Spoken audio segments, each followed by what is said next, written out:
Hi, friends. Thanks for joining on the episode 2 of the top places to visit at Puducherry. I hope you guys liked the first episode where really we had fabulous places explored, like where the fun and frolic been flowing continuously at Serenity, at Sand Dune, especially what to say, for the surfers, it's been a paradise. We have witnessed all those, and there are many such places at Puducherry where the exploration has to. But in reality, it looks like the itinerary goes endless, as there are so many places of interest to be explored. Come on, guys, let's get into the episode 2. Any good beginning without the blessings of Ganesha is not complete, as you all agree.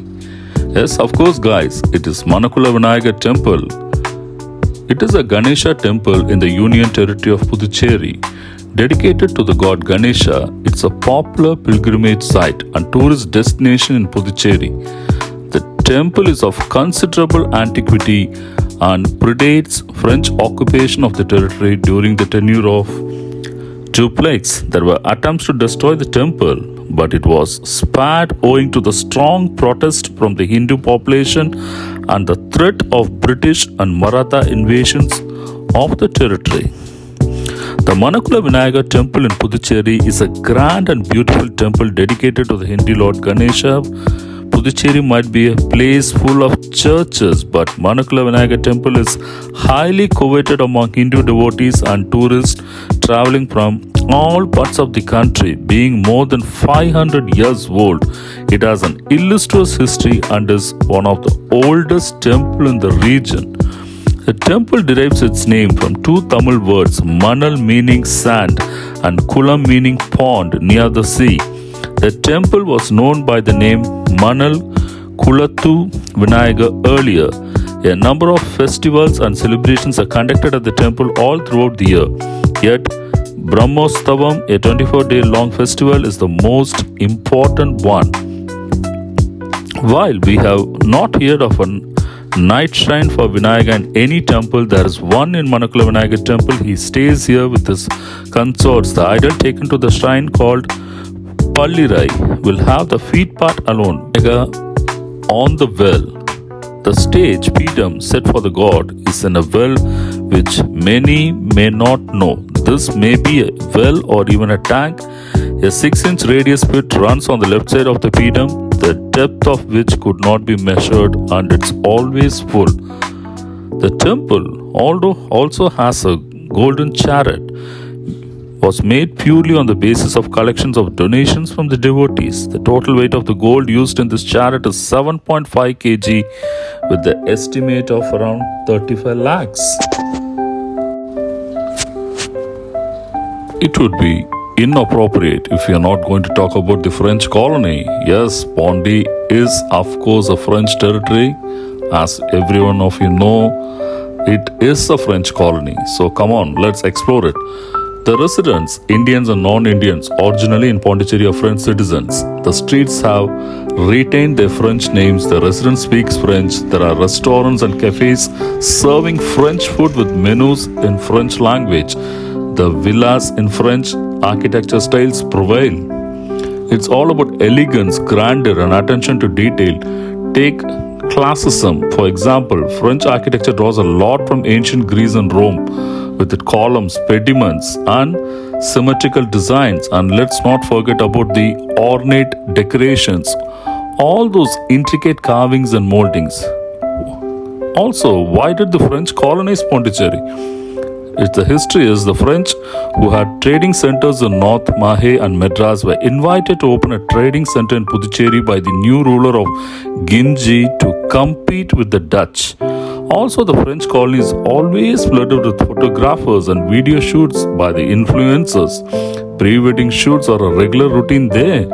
For all the events, models, movie, vlog shoots, where you could get perplexed whether you have entered some movie studios as in reality. The French colony looks so fabulous and is definitely a tranquility in its charming, stunning looks and it is a visual treat for you.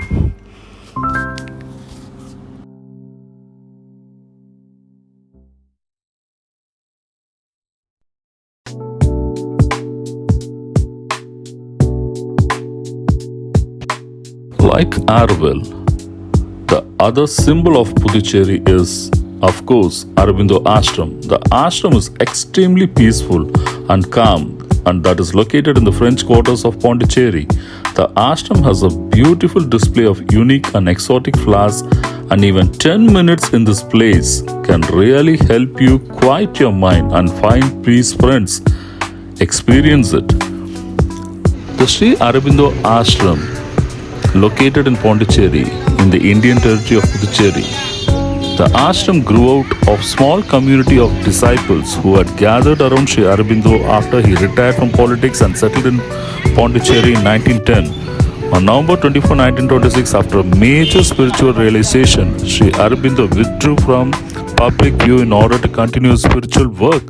At this time, he handed over the full responsibility for the inner and outer lives of the sadhak, spiritual aspirants, and the ashram to his spiritual collaborator, the mother or La Mary, earlier known as Mira Alfazza. This date is therefore generally known as the founding day of the ashram, though as Sri Aurobindo himself wrote, it had less been created than grown around him as its center. It was the mother who was the driving force behind the manifestation of Araval. Under the shaping influence of Mother and Sri Aurobindo's dual philosophies, Araval emerges as a unique multicultural confluence where matter and the spirit, the individual and the collective meet in search for higher consciousness. The Basilica of the Sacred Heart Church is a must visit, guys. Don't miss it out. The Basilica of the Sacred Heart of Jesus is a Roman Catholic basilica situated on the south boulevard of Pondicherry. It is one of the most famous landmarks of Pondicherry and amongst the most revered 21 other basilicas in the country. It was built by French missionaries in 1908 and was conferred the status of basilica in 2011. The church is made in Roman Byzantine style and is believed to be the largest church in Puducherry. The church attracts Catholics from all across India. Pilgrims visit the church during Christmas and other festive masses. Grand celebrations are organized on Christmas Eve and New Year's Eve. Tourists also visit the Basilica of the Sacred Heart of Jesus to witness its astounding Gothic architecture. It stands out among other churches of Puducherry for its architecture excellence, with an imposing facade decorated with Corinthian columns. Architecture of Basilica of the Sacred Heart of Jesus stands out astounding to us. The Basilica of the Sacred Heart of Jesus has an unusual blend of French and Indian architecture and is known as one of the most beautiful churches in India. It is 50 meters in length, 48 meters in width and around 18 meters in height, guys. The aerial view of the monument depicts a Latin Rite cross shape. Its stained glass windows are some of the many elements that make it more beautiful than other churches in South India.